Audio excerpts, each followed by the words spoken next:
Assalamualaikum warahmatullahi wabarakatuh.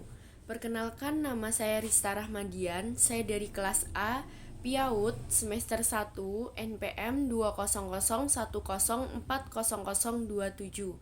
Saya di sini membuat video untuk memenuhi tugas fikih ibadah ujian akhir semester. Soal yang pertama, uraikan alasan sholat sunnah lebih utama di rumah sedangkan sholat fardu wajib di masjid. Sholat sunnah, sholat adalah salah satu sarana untuk mendekatkan diri kepada Allah Subhanahu wa Ta'ala. Selain sholat wajib, ada beberapa sholat sunnah yang sangat dianjurkan.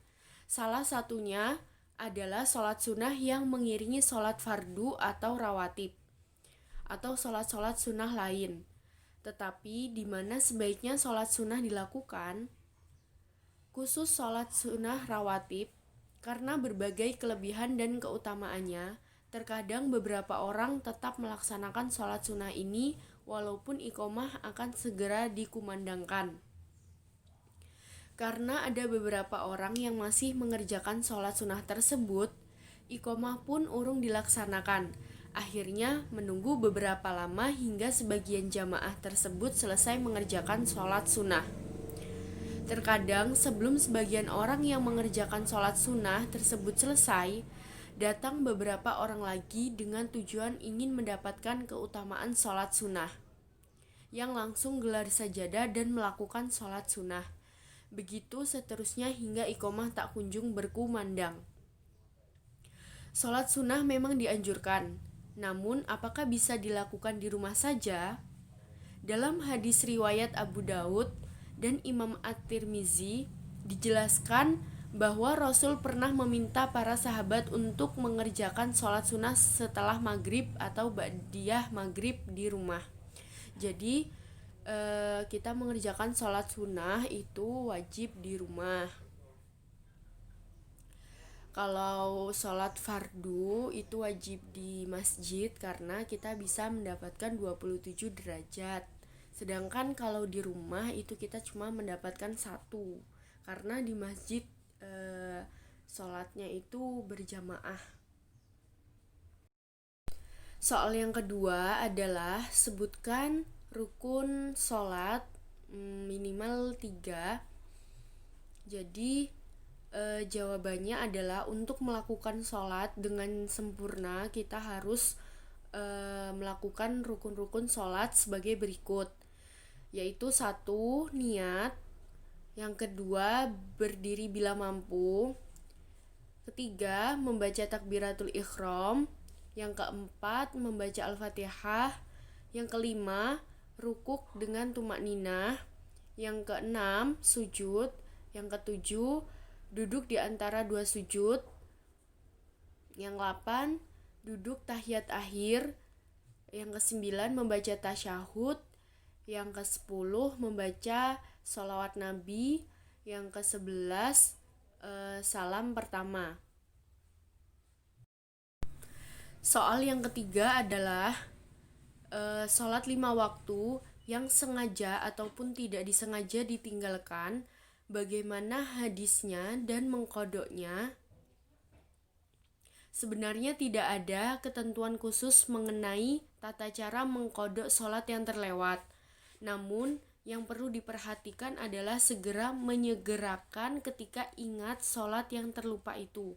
Tidak boleh ditunda ataupun diselingi dengan sholat sunnah yang lain. Jadi kalau misalkan ingat, itu harus langsung dilaksanakan atau dikerjakan. Hadisnya adalah diriwayatkan Anas bin Malik dari Nabi Muhammad SAW. Ia bersabda, siapa yang terlupa mendirikan sholat, maka lakukan sholat ketika ia mengingatnya. Hadis riwayat Bukhari. Cara mengkodoknya adalah bila seseorang terlewat beberapa waktu sholat di hari yang sama, maka cara menggantinya adalah dengan mengurutkan sholat-sholat itu berdasarkan waktunya. Sholat yang dikodok Dimulai dari sholat yang waktunya lebih awal, kemudian dilanjutkan dengan waktu sholatnya belakangan. Soal yang keempat atau terakhir adalah sebutkan rukun nikah dan apa yang dimaksud dengan kufu. Rukun nikahnya adalah mempelai pria dan wanita beragama Islam, laki-laki yang bukan mahram bagi calon istri. Yang ketiga, wali akad nikah dari perempuan. Yang keempat, tidak sedang ihram. Yang kelima, pernikahan tidak atas paksaan. Apa yang dimaksud dengan kufu? Kufu diambil dari istilah Arab kafa'ah yang artinya sepadan atau setara. Jadi sekufu adalah pernikahan, kesepadanan atau kesetaraan antara calon mempelai laki-laki dan perempuan yang ditinjau dari berbagai aspek. Sekufu tidak hanya cukup dilihat dari kaya atau miskinnya, tapi banyak faktor dan di sini para ulama memiliki perbedaan pendapat.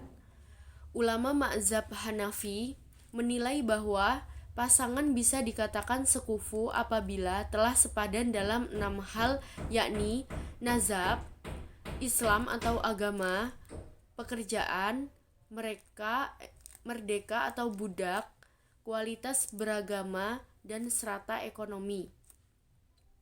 Ulama mazhab Maliki memiliki pendapat bahwa pasangan dikatakan sekufu apabila telah memenuhi 2 hal, yakni kualitas beragama atau seorang muslim seharusnya berjodoh dengan yang bukan fasik, serta kedua calon mempelai sehat jasmani. Sekian video dari saya. Apabila ada kekurangan kata, saya mohon maaf. Saya akhiri. Wassalamualaikum warahmatullahi wabarakatuh.